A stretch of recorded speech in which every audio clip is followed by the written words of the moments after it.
galera! Aqui quem vos fala é a professora de História, Alicia Alves, aqui do projeto Inconfidentes Nota 1000. Estamos de volta para mais uma aula 11 do nosso bloco de aulas sobre guerras. Essa é uma aula sobre a Segunda Guerra Mundial. Vamos entender como esse conflito definiu o que nós conhecemos hoje, as fronteiras, os poderes, os desdobramentos dessa guerra que ainda define como os países se relacionam até hoje. Vamos comigo então mergulhar nessa história do passado e descobrir tudo sobre a Segunda Guerra Mundial. Bora lá? Bom, eu decidi fazer o mesmo esquema da última aula. Vamos ter duas aulas sobre Segunda Guerra Mundial. A primeira parte a gente vai focar um pouco no que foi as causas, razões e circunstâncias para a Segunda Guerra, e na segunda parte a gente vai focar um pouco mais nos seus desdobramentos, as tragédias que envolveram a Segunda Guerra e por que ela é tão mencionada e tão cobrada hoje nos vestibulares. Para começar, eu dividi essas aulas desde o contexto histórico até o estopim da Segunda Guerra Mundial, os avanços do nazismo e dos regimes autoritários também. Mas primeiro a gente precisa saber em qual contexto histórico que estava essa guerra. Esse período em que se inicia o fim da Primeira Guerra Mundial, que a gente viu nas aulas passadas, ele se estende até 1930, que aqui no Brasil estava acontecendo a Revolução de 30. E é considerado pela historiografia um dos mais estáveis e decisivos momentos do século XX. Nele encontra-se as raízes econômicas, políticas, sociais e culturais que tornaram possível a ascensão dos regimes totalitários e, finalmente, a eclosão da Segunda Guerra. O legado que a Primeira Guerra deixa pra gente é uma dissolução da ordem europeia e a destruição humana e material sem fim precedente. A guerra mata mais de 10 milhões de pessoas e soldados, feriu mais de 20 milhões, e isso criou uma geração perdida. A expressão usada pelos historiadores é que os lares sem filhos, os maridos, os trabalhadores não estão mais em seus lares. É um trauma psicológico coletivo, as neuroses de guerra que até o Freud vai analisar na época. E a Europa sai fisicamente exausta e emocionalmente também devastada, o que mina completamente a estabilidade social e política daquele contexto. Tivemos um colapso dos grandes impérios europeus. Você lembra que a gente estudou sobre o Império Otomano, o Austro-Húngaro? Lembra a queda do Império da Alemanha também, a nova república que estava nascendo ali logo depois da Revolução Russa. Então, 4 impérios gigantescos que dominavam esses enormes territórios e diversas populações simplesmente deixaram de existir entre 1917 e 1918. A queda desses impérios vai criar um enorme vazio de poder e deixa a Europa num estado de instabilidade permanente. Antes de 1914, boa parte da Europa era formada por grandes impérios e não por países como a gente conhece hoje. Esses impérios reuniam muitos povos diferentes: alemães, húngaros, turcos, tchecos, eslovacos, árabes, armênios, todos sob o mesmo governo. Quando esses impérios caíram, as fronteiras imediatamente deixaram de existir. Novos países começaram a surgir, as disputas antigas voltam à tona e as minorias ficaram dentro dos países onde não eram bem-vindas. Ou seja, quando um mapa antigo desmorona, ninguém sabia ao certo como reorganizar a região sem ter qualquer conflito. Quais que eram os impérios que caíram aí? A gente tem o Império Alemão, o Austro-Húngaro, Russo e o Otomano. Tem um mapa que eu deixei aqui para vocês que a gente consegue visualizar bem as fronteiras desses países que então ruíram. Por exemplo, o Império Alemão. O Império Alemão foi derrotado na guerra, na Primeira Guerra, e viu o abandono do Kaiser, o imperador. No lugar dele surgiu uma república, a República do Weimar. frágil, que era odiada por vários setores e incapaz de resolver os problemas e as crises sociais e econômicas. Isso abriu espaço para o partido político do nazismo alguns anos depois. O Império Austro-Húngaro era um enorme império e é multiétnico. Com o fim da guerra, ele se desintegrou inteiro em vários países emergentes e independentes. A Áustria, a Hungria, a Tchecoslováquia, parte da Iugoslávia e etc. Essas regiões passaram a disputar algumas fronteiras e minorias criavam tensões constantes nesse Império Otomano ou Império Austro-Húngaro. O Império Russo desmorona com a Revolução de 1917, que nem a gente viu. O czar foi derrubado, estoura uma guerra civil extremamente violenta. No lugar do Império, então, surge a União Soviética, e isso espalhou o medo do socialismo e radicalizou a política europeia. Já o Império Otomano, derrotado na guerra, perdeu quase todas as suas regiões no Oriente Médio. E desse colapso vieram muitas fronteiras novas e novas tensões, ou antigas, que permaneceram até hoje. A Síria, o Iraque, a Palestina, parte do antigo Império Otomano. A Primeira Guerra Mundial, ela não acaba quando o tiro cessa. Ela deixa marcas profundas no mundo, muda a política, a economia, a sociedade, a cultura. Para os seus cidadãos, tudo muda.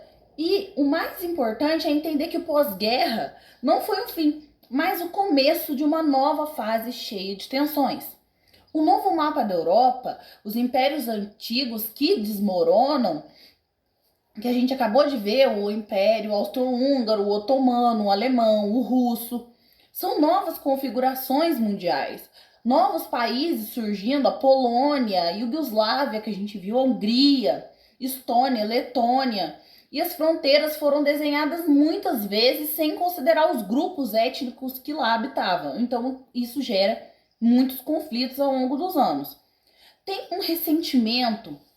Vocês viram que ao longo da Primeira Guerra, a Alemanha é muito derrotada. Então, tem um sentimento de humilhação por parte dos alemães. E o Tratado de Versalhes culpa exclusivamente a Alemanha pela guerra que ela impôs.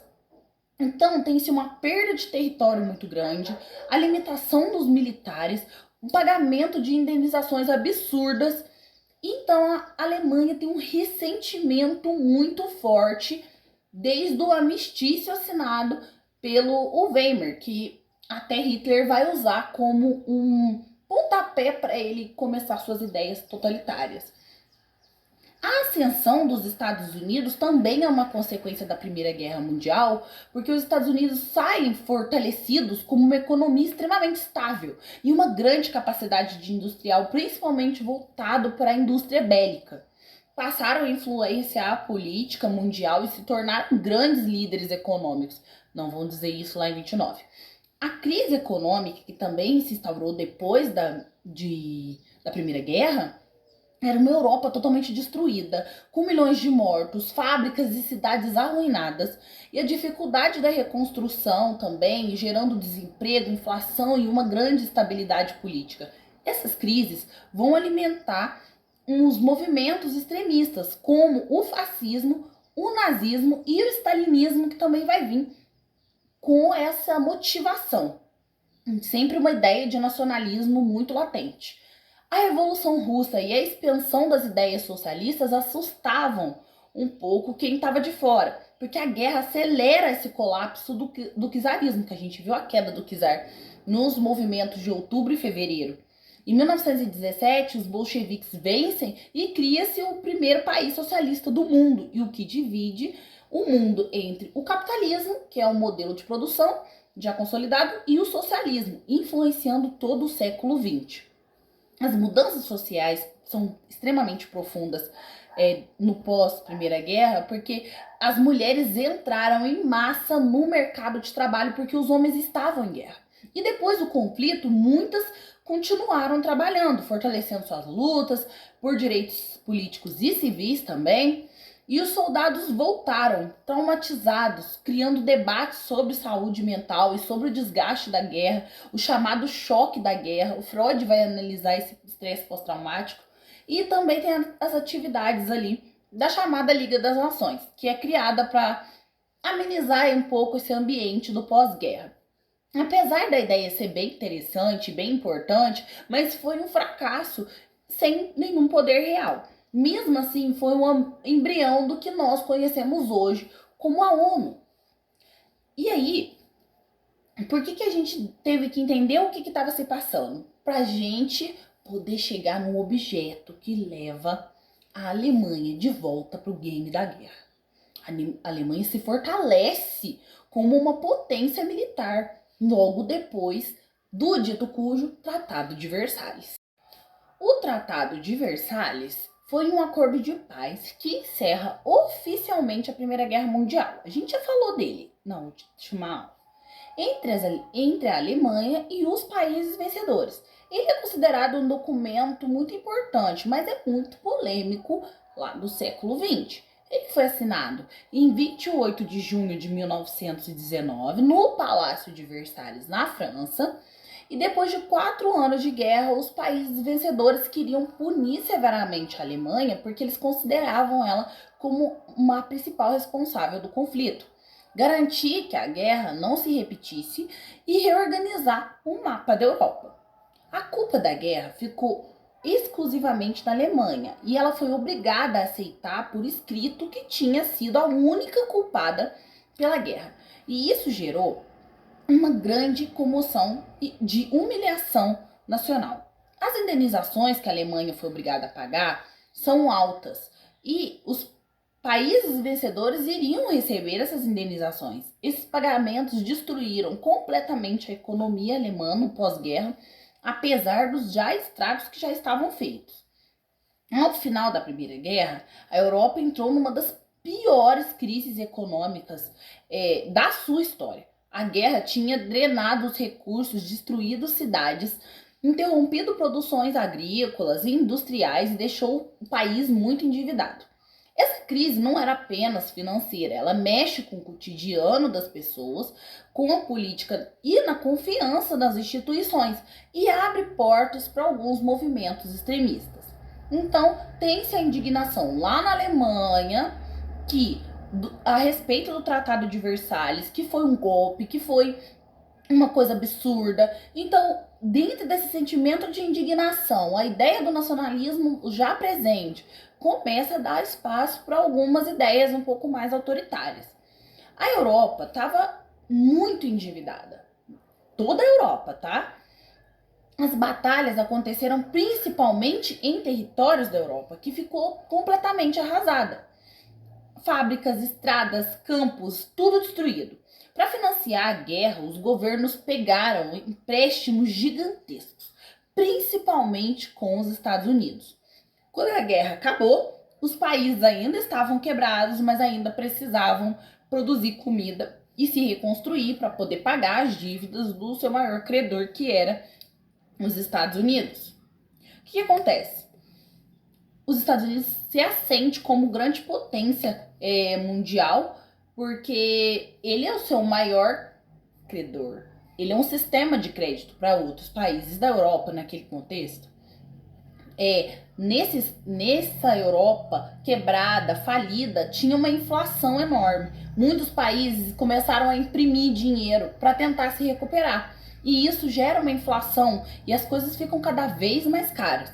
Ao mesmo tempo, milhões de soldados voltavam para casa, mas não tinham empregos. E, logo em sequência disso, provoca-se um grande desemprego. O peso desse Tratado de Versalhes recai sobre aquela Alemanha já fragilizada, porque sofre um impacto muito pesado, porque ele culpou a Alemanha pela guerra. Tirou territórios, colônias e uma produção industrial que a Alemanha já tinha. O resultado era que a economia alemã entra em colapso e em 1923 acontece a hiperinflação, o dinheiro alemão não valia nada e as pessoas começaram a levar os carrinhos de mão cheios de nota de dinheiro para comprar pão. Então, a Alemanha também, para se reconstruir, começa a pedir dinheiro emprestado para os Estados Unidos. Lembrando que os Estados Unidos é um país que vive de economia de guerra. Ele era uma grande potência bélica, por isso podia emprestar tanto dinheiro assim. Na Primeira Guerra ele entra nos 45 do segundo tempo, porém entra com muita força, com muita tecnologia, com muito soldado, com muita arma. Então tem um poder de catalisador gigantesco. Dos Estados Unidos sendo esse grande marco de ter muito dinheiro, de poder emprestar também, ninguém estava esperando uma crise, porque estava no auge de ser uma potência mundial. Mas a crise de 1929 ela acontece. A crise de 29 foi o maior colapso econômico do século XX e marca o início da Grande Depressão, afetando praticamente todo o mundo, até aqui no Brasil. Ela começa nos Estados Unidos, mas rapidamente se espalha para a Europa, para os outros continentes. Nos anos 1920, os Estados Unidos viviam um período chamado Anos Dourados. Lembra que a gente comentou agora que eles são credores, eles emprestam muito dinheiro? O crescimento dessas indústrias, carros eletrodomésticos, do cinema, da indústria bélica, tem-se um aumento de consumo, os bancos emprestando muito dinheiro facilmente, as pessoas comprando as ações na bolsa com uma forma de enriquecer muito rápido, mas essa prosperidade tinha bases frágeis.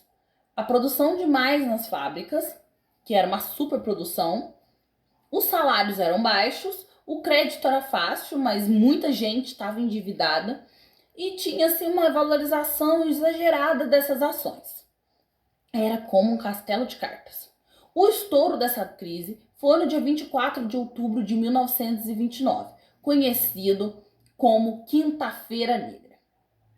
É um pouco problemático esse nome, mas é o que chamam a história, então eu vou tratar como a história chama. De repente, os investidores percebem que as ações estavam infladas e começaram a vender seus papéis muito rapidamente. Milhões de ações foram colocadas à venda ao mesmo tempo e ninguém queria comprar. O valor despencou e em poucos dias as pessoas perderam tudo. Bancos quebraram, as empresas faliram. Foi uma avalanche. As pessoas estavam na rua com fome, lutando por um prato de comida. E a partir de 1930, os efeitos se tornam ainda mais dramáticos. O desemprego estava em massa. 1 a cada 4 trabalhadores estava sem emprego. A falência dos bancos era absurda. Então, milhares de bancos fecharam. Bilhões de pessoas perderam todas as suas economias, equivalente ao que o Collor fez aqui no Brasil, de congelar a poupança do pessoal e deixar eles completamente sem dinheiro. Teve uma queda na produção, as fazendas foram abandonadas, a pobreza e o desespero era assustador. As filas das sopas, as pessoas vivendo nas ruas, as migrações internas, era tudo muito triste, é uma sensação realmente de desespero. Mas como podia os Estados Unidos ser um grande credor da Europa toda, sendo o principal responsável pela reconstrução da Europa da Primeira Guerra, viver essa crise? Mas ele não ia viver sozinho, então essa crise espalha-se por todo o mundo. Os Estados Unidos, na Primeira Guerra Mundial, ele começa a cobrar os empréstimos. Então os bancos americanos começaram a cobrar os empréstimos de volta, passaram a enviar um dinheiro da Europa a não enviar mais. Isso derrubou as economias fragilizadas, como a da Alemanha, que já estava na merda. O comércio mundial caiu extremamente e em pouco tempo a crise era global. Lembra que o Getúlio pega uma baita de uma crise? Pois é, ele pega. Até o Brasil é afetado. E aí, em consequência dessa grande crise, a gente tem um descrédito nas democracias. Por que um descrédito? Porque antes de 1929, muitos países acreditavam que o liberalismo econômico era necessário, uma pouca intervenção do Estado, um capitalismo mais sem regulamentação, uma democracia parlamentar com participação do parlamento, seriam suficientes para garantir o progresso, né? Os governos democráticos pareciam eleitos, mas eram lentos e sem solução. As pessoas pensavam, se os políticos não resolvem nada, precisamos de alguém mais forte. Um terreno extremamente fértil para os líderes autoritários. Como essas pessoas enraivadas, desesperadas, surgiram esses líderes que prometiam acabar com o desemprego, trazer ordem e dar segurança. Tirar a pressão da panela de pressão. Ai, mas regimes totalitários. Sim, a gente vai ter a Itália do Mussolini, a Alemanha de Adolf Hitler e logo depois a gente vai ter o stalinismo. Guardem isso, ok? Ascensão de regime totalitário. Mas, na Alemanha, o impacto era ainda mais devastador. A coisa ainda era mais feia.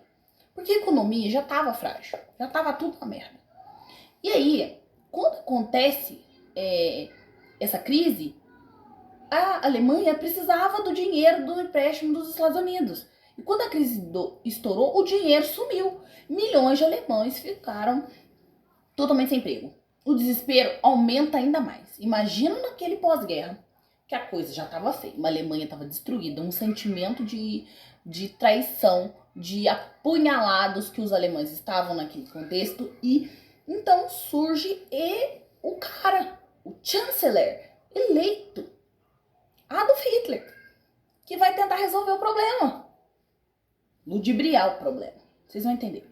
Nesse cenário, os partidos moderados perdem um pouco esse apoio, a democracia da República do Weimar enfraqueceu. O partido nazista alavancou, porque se apoiava no discurso de que poderia resolver esses problemas que a Alemanha estava passando. O Hitler, ele se apresenta como o único capaz de acabar com a miséria, de reviver o orgulho alemão, enfrentar o Tratado de Versalhes. Lembrem-se que a gente estava vendo na aula passada sobre o nacionalismo. Então, nacionalismo exacerbado. A saída da crise, eu conto para vocês. A gente vai continuar na Alemanha, mas eu preciso explicar como que os Estados Unidos saiu dessa crise. Ele entrou, mas ele saiu. Logo é a segunda maior potência do mundo hoje, logo atrás da China, que eles se recusam a entender que eles são a segunda maior potência mundial. Estão perdendo para a China. Os Estados Unidos, lá em 1929, sai dessa crise tão profunda que não é tão rápida assim. Por quê? Eles tentam alguns caminhos diferentes, mas alguns elementos foram decisivos, como o New Deal, que é um plano de recuperação quando Franklin Roosevelt vira presidente lá em 1933 e cria um novo acordo. Um conjunto de medidas para salvar a economia. O que o New fez? O que o New Deal fez? Obras públicas, que eram pontes, entradas, barragens, que geram milhões de empregos. Ajudava os agricultores, controlava os bancos para evitar novas quebras e a criação de alguns programas sociais, por exemplo, salário mínimo, aposentadoria, seguro-desemprego, que a gente já tinha. O incentivo às fábricas para voltarem a produzir. O New Deal, gente, ele não resolve completamente a crise, mas ele reduz o desemprego, recupera a confiança da população e reorganiza as bases da economia dos Estados Unidos. Foi o primeiro passo real para a saída da crise dos Estados Unidos, da depressão. A Europa segue alguns caminhos diferentes para sair dessa crise global. Cada país entra na sua própria saída, alguns democraticamente e outros com governos autoritários. Lembra que o terreno era fértil. Os países democráticos, como a Inglaterra e a França, desvalorizaram sua moeda para estimular a exportação. Investiram em mais obras públicas e ampliaram as proteções sociais. Tiveram recuperações lentas, mas evitaram os extremos. Países autoritários como a Alemanha, Itália e o Japão usaram estratégias um pouco mais agressivas. O controle total sobre o estado da economia, as grandes obras e o projeto de militarização também, e o estímulo da indústria bélica, ou seja, da construção de armas de guerra. Isso gerou empregos rápidos, mas também aumentou o militarismo, que ajuda bastante na Segunda Guerra. Por que eu digo isso? A saída completa dessa crise só veio com a Segunda Guerra.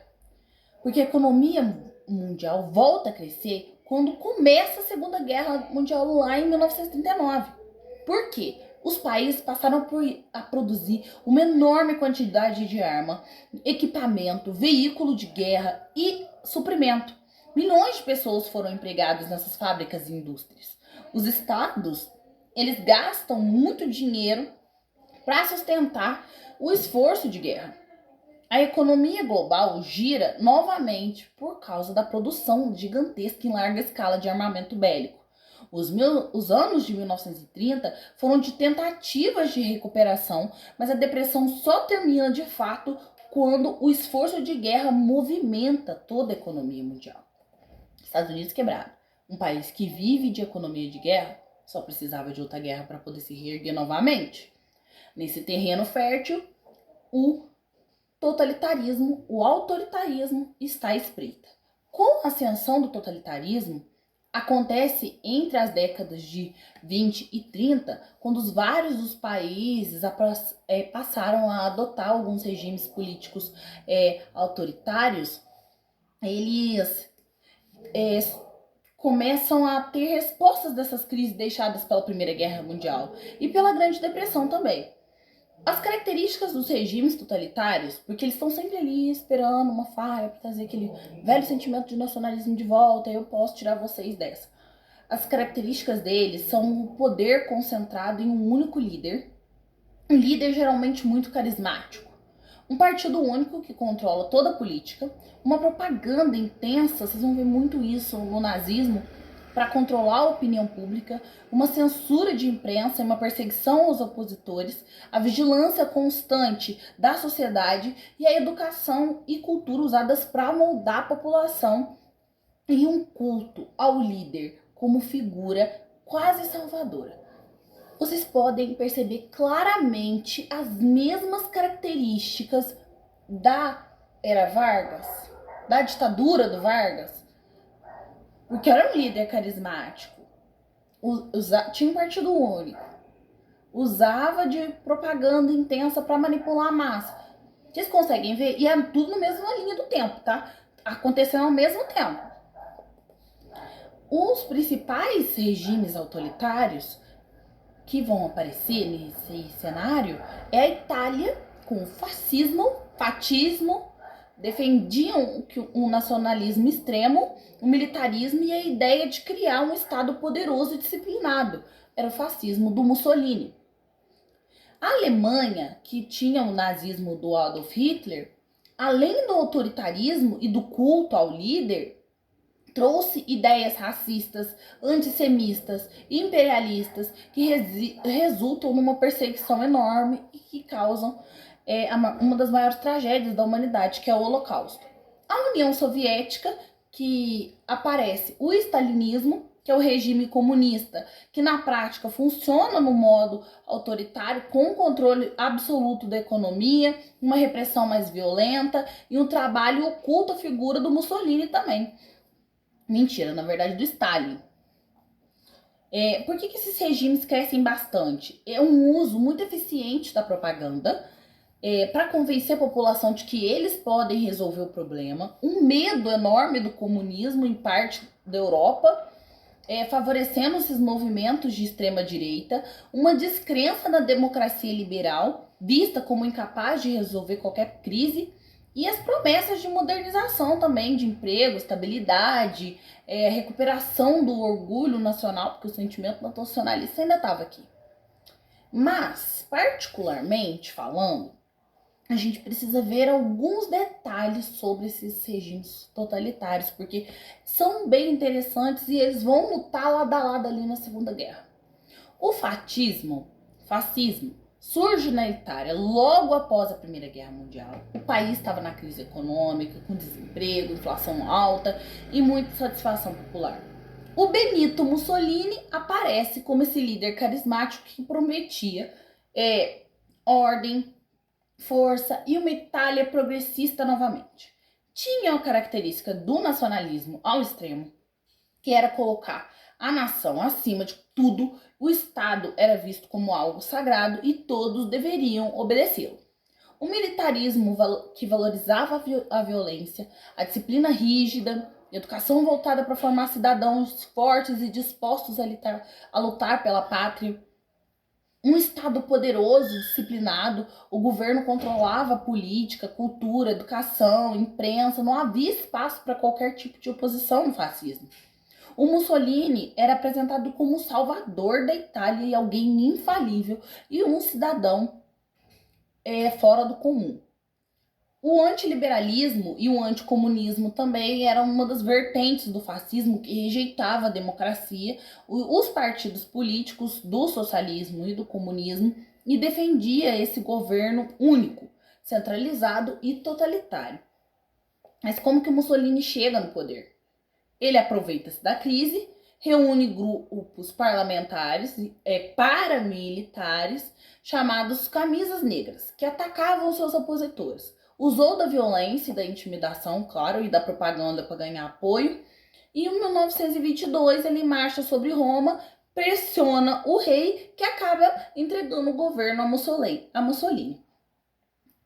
Era um regime de partido único, tinha uma censura à imprensa, perseguia os opositores, o controle da juventude e da educação. Vocês vão ver muitas características parecidas no fascismo e no nazismo. Mas o nazismo, aparentemente, para a gente que tá analisando um pouco de fora, parece ser bem pior, né?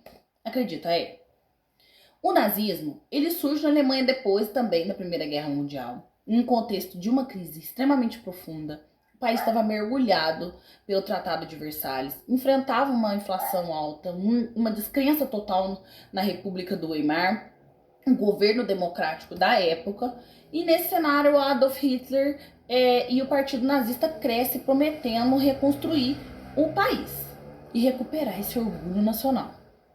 As ideias centrais do nazismo, que parecem bastante com o fascismo, que eram o nacionalismo extremo, defendia a ideia de que a Alemanha era uma nação superior e merecia dominar a Europa. O nazismo é um pouco mais complexo porque ele tem ideias eugenistas por trás. Então, ideias de superioridade de raça, superioridade de nação. Então ele promulga nessas características do nazismo um racismo e um antissemitismo, acreditava nessa superioridade da raça ariana. Os judeus, ciganos, pessoas negras, pessoas com deficiência e outros grupos eram considerados inferiores e tratados como inimigos do Estado. O líder absoluto, o Führer, o Hitler era visto como um líder infalível, alguém que falava da nação e deveria ter um poder total. O antiliberalismo e o anticomunismo também estava presente no nazismo, porque ele rejeitava a democracia, né, bem parecido com o fascismo. O militarismo também, bem parecido com o fascismo, que cria um grande império, o espaço vital, a terra prometida, e uma propaganda muito forte. Usava de rádio, jornais, cinema, educação, para moldar a opinião pública. A chegada do Hitler no poder é um pouco controversa, porque é democraticamente. Ele chega ao poder eleito democraticamente. Aproveitou a crise econômica, o desespero da pós-depressão, fez uma forte propaganda contra o Tratado de Versalhes e ganha apoio por parte da elite econômica e militar também. Em 1933, ele foi nomeado Lord Chancellor. Depois, eliminou os opositores, destruiu totalmente a democracia e concentrou todo o poder nas suas mãos. Ele era um cara horrível, gente. É importante deixar isso, porque as atrocidades que ele fez são inimagináveis. São incapazes de eu falar aqui uma aula para vocês do tamanho, do estrago que o Adolf Hitler fez. Tanto que ele não consegue nem pensar lá em 45 e se entregar. O destino dele seria muito pior do que a morte. E como que funcionava, de fato, esse regime nazista? Era só um partido único, uma censura total, um terror policial, a Gestapo, que era uma polícia secreta, que prendia, torturava, eliminava opositores. né? A gente viu isso na ditadura militar aqui no Brasil, em 64. Uma doutrina dos juventudes, os campos de concentração usados para prender, explorar, exterminar. Tenho certeza que já ouviram falar de Auschwitz, o Google Arts and Culture, que tem tours virtuais por museus no mundo todo. Tem um tour dentro do museu de Auschwitz. Então, as consequências desse regime foram a expansão militar no início da Segunda Guerra Mundial, porque Hitler tinha umas estratégias um pouco mais agressivas, perseguições sistemáticas, como o Holocausto, com o assassinato de cerca de 6 milhões de judeus e outras vítimas, a destruição da Europa e milhões de mortos.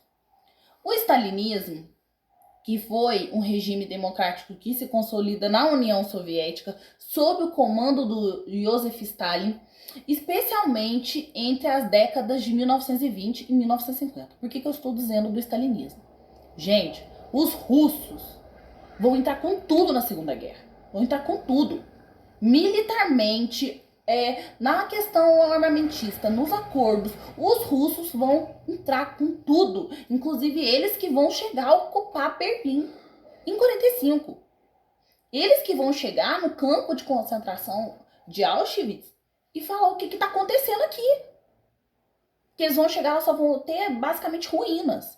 Eles que vão descobrir, porque os alemães começam a queimar as provas da existência do que estava acontecendo ali, dos experimentos científicos, dos assassinatos das pessoas. Entendeu? Os russos vão ser peças chaves da Segunda Guerra Mundial. O Stalin, ele chega após a morte do Lenin lá em 1924. Houve uma disputa pelo poder dentro do Partido Comunista, mas o Stalin vence seus rivais, como Trotsky, que já apareceu lá na Primeira Guerra Mundial, usando as alianças internas, manipulação política, um pouco de controle também, e consolida um governo extremamente autoritário.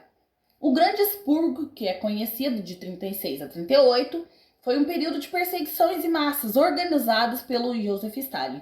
O líder do partido militar intelectual e os cidadãos comuns foram acusados de traição. Milhares de executados e milhões de enviados para as prisões.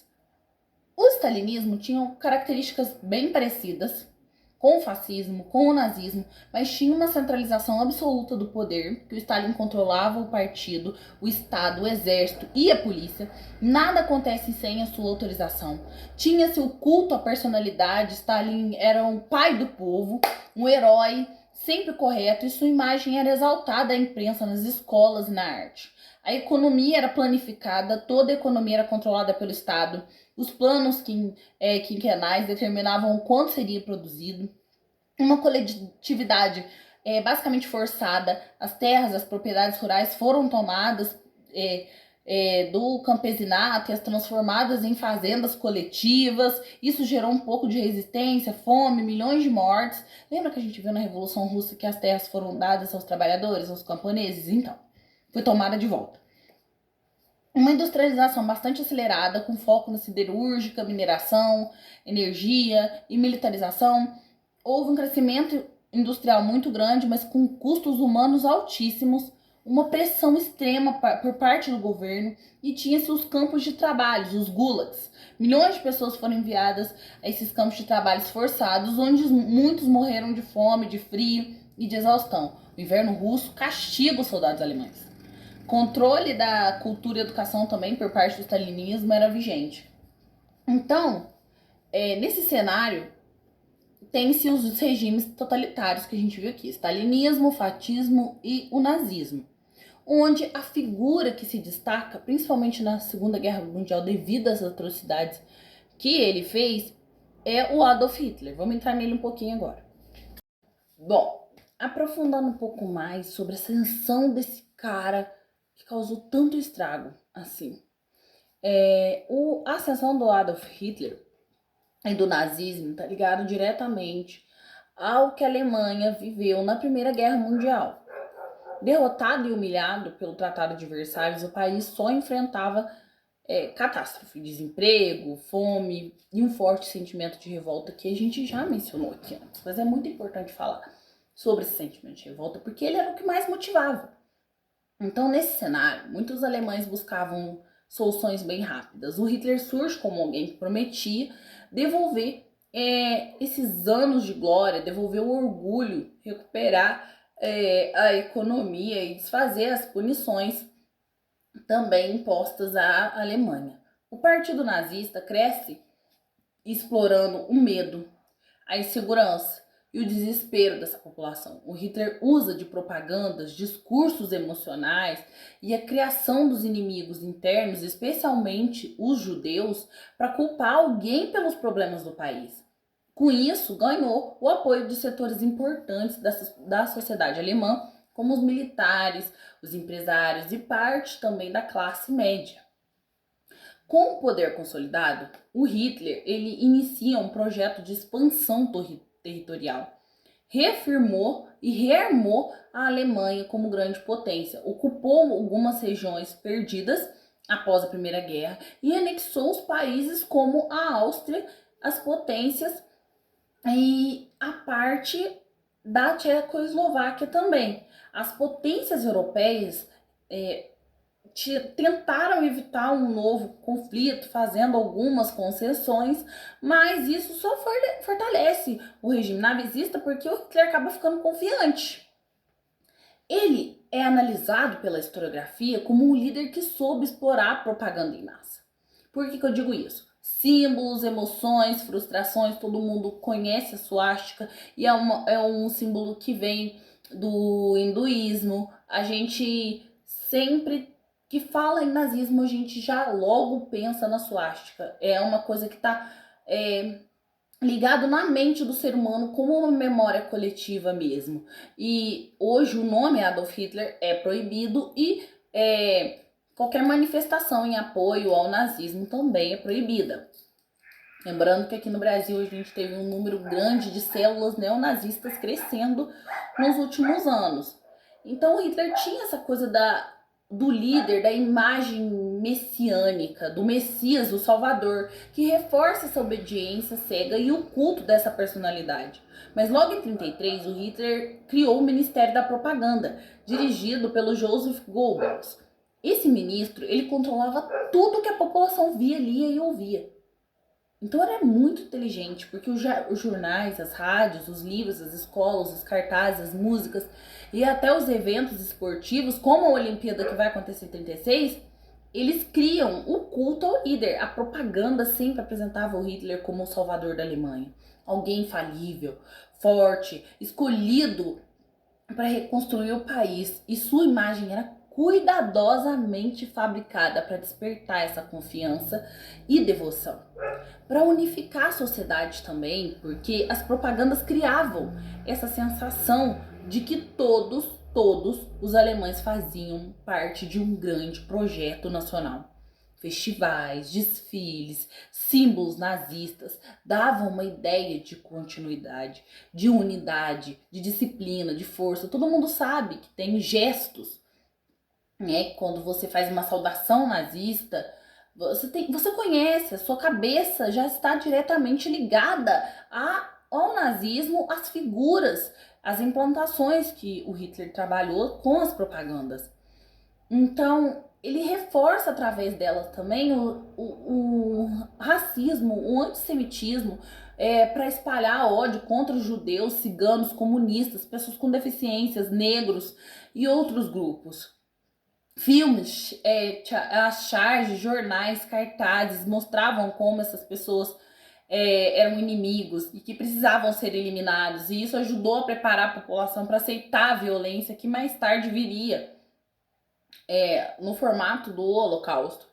E um caso que eu separei bem interessante aqui é as Olimpíadas de Berlim, que vão ser realizadas em 36 e foram um dos maiores exemplos de como o regime nazista usou o esporte como instrumento de propaganda política. Segundo a historiografia, esse evento foi cuidadosamente planejado para representar um mundo onde se tinha uma imagem positiva, moderna e pacífica da Alemanha de Hitler. Por isso, o governo nazista maquiou o país, limpou as ruas, retirou os cartazes antissemitas, proibiu momentaneamente algumas ações violentas e organizou as cerimônias grandiosas, inclusive plantou até algumas das passagens. Lembra da troca de pessoas segurando a tocha olímpica? Isso foi uma ideia lá do regime nazista. A ideia era esconder esse racismo, a perseguição dos judeus e esse caráter totalitário do regime dele. O atleta afro-americano que venceu o nazismo. Os Jogos Olímpicos de Berlim de 1936 foram um evento esportivo histórico e um dos mais polêmicos do século XX. Após o tradicional juramento, ao invés de ser hasteada a bandeira com os anéis olímpicos, foi erguida a bandeira do regime nazista. O ditador alemão usou os Jogos como propaganda nazista, tanto que deu a Leni Riefenstahl, uma renomada cineasta alemã, a tarefa de filmar os Jogos. Riefenstahl já havia ganhado notoriedade por seu filme publicitário pró-regime, O Triunfo da Vontade. O que Hitler não esperava era que o atleta afro-americano Jesse Owens se tornaria a grande estrela dos Jogos, ganhando 4 medalhas de ouro. Seu sucesso foi especialmente significativo, porque contrariava a ideologia da supremacia ariana, promovida pelos nazistas. Assim, ele se tornou, além de campeão, um símbolo da luta contra o racismo. Mas, ao mesmo tempo, tinha-se também uma ideia de que o Hitler estava recuperando a Alemanha, parte desse ideal de propaganda dele.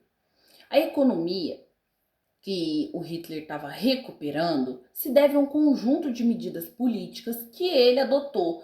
E aí a vida cotidiana de parte da população, especialmente quando comparadas aos casos da República do Weimar, é bem provocada porque os historiadores ressaltam que essa recuperação era uma mera aparência.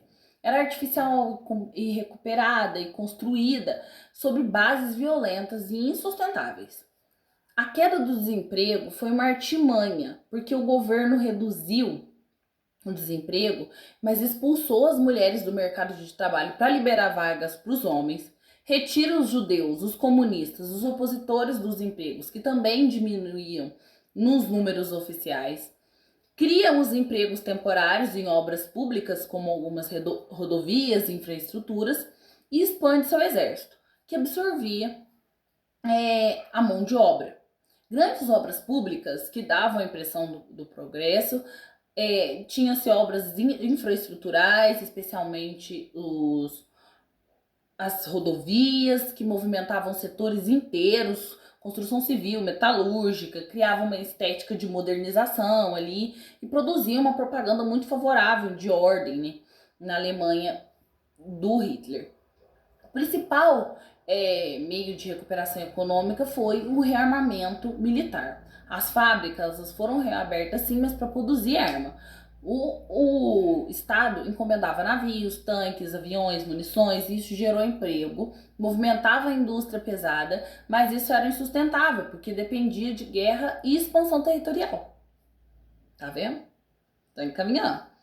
Era uma economia preparada para o conflito, mas não para o bem-estar da população. Uma forte intervenção do Estado em toda a economia. Controlava os preços, os salários, a produção, subsidiava os setores estratégicos, eliminava os sindicatos, criava uma frente alemã para controlar os trabalhadores. Tem a exclusão dos grupos perseguidos, a recuperação aparente também só foi possível porque os judeus e os outros perseguidos tinham seus bens confiscados, as empresas arianas compravam negócios por valores muito baixos, os opositores eram presos, expulsos ou mortos. Então, tem esse cenário de recuperação, puramente ilusório. Claramente, a gente sabe que não é uma economia voltada para a guerra, ele estava disposto a ir para a guerra. Os avanços agressivos dele são demarcados por 1933, que é a saída da Alemanha das Ligas das Nações. Logo após assumir o poder, quando ele vira chanceler, o Hitler tira a Alemanha da Liga das Nações para ter liberdade total em rearmar o país e romper qualquer limite imposto pelo Tratado de Versalhes.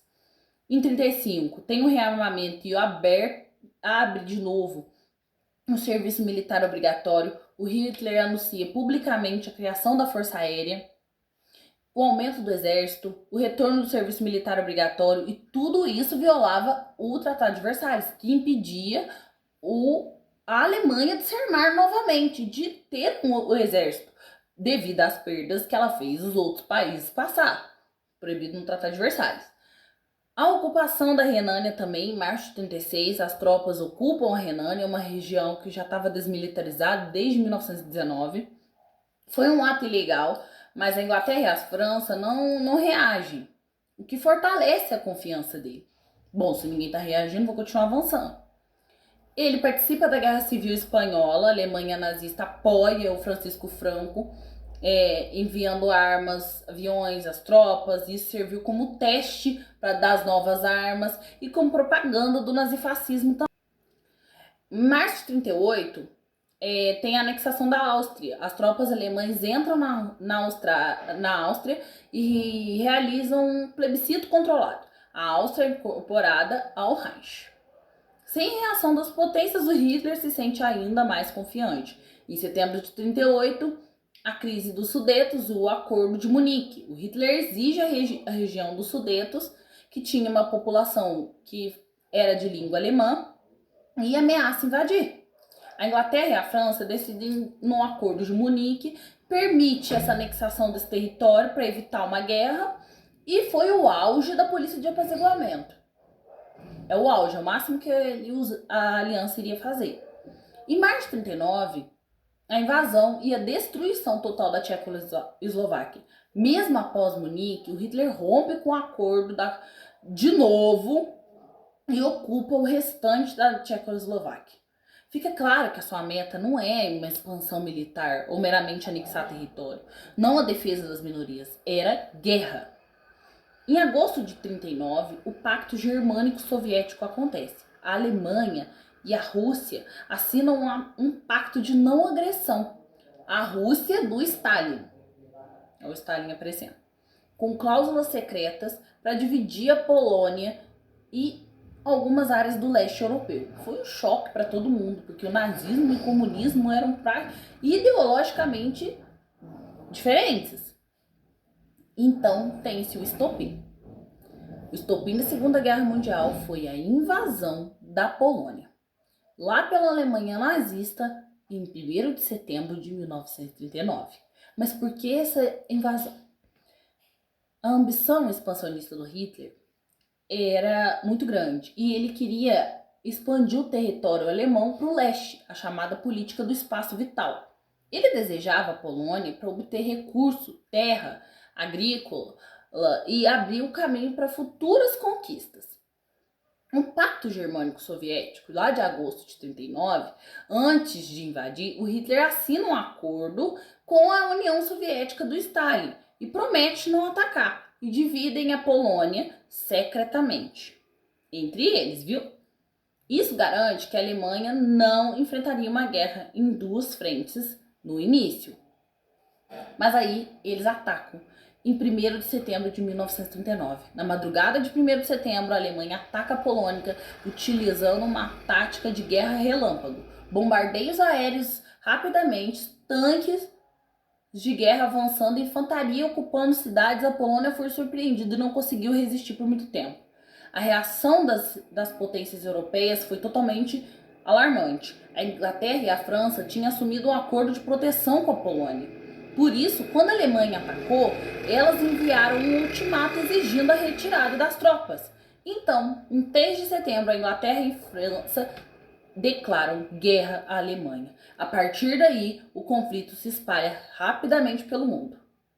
Bom, chegamos ao fim da nossa primeira aula de Segunda Guerra Mundial. A próxima a gente continua com os principais acontecimentos da guerra, os seus desdobramentos e o fim. Tá bom? E a gente resolve a questão também para ser um pouco mais rápido. Espero que vocês tenham gostado. Até a próxima!